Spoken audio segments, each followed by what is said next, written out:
Welcome back to The Rancher's Voice, the podcast where the heart of agriculture meets the pulse of today's industry.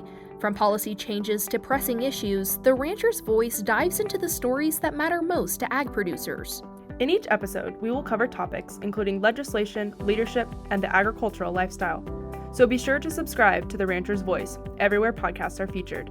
If podcasts aren't your thing, watch us on the Montana Stock Growers YouTube channel. Hello, everyone. Welcome back to this week's episode of The Rancher's Voice. I'm Ellie Brighton, and I am flying solo again this week. We just wrapped up week 7 of the legislative session, and we're now into week 8.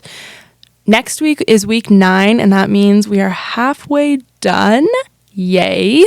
That also means that we're kind of heading up to transmittal, which is a little break, so I'm looking forward to that.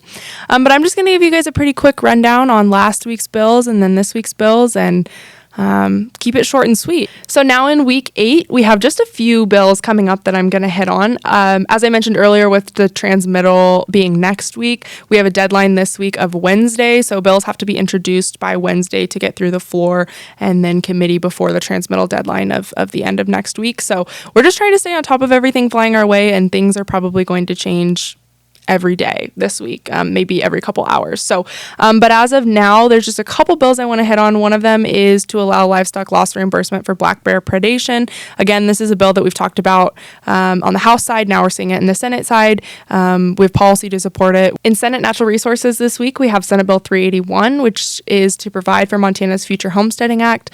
This basically allows state land parcels under 100 acres that are accessible by county roads. And then I think there's a couple other qualifications in there to be homesteaded. So Montana stock growers will be opposing this bill.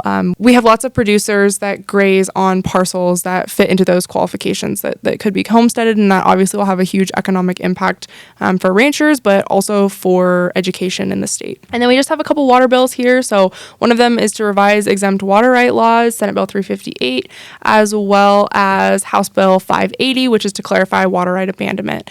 Both of those are bills that Montana stock growers will be supporting.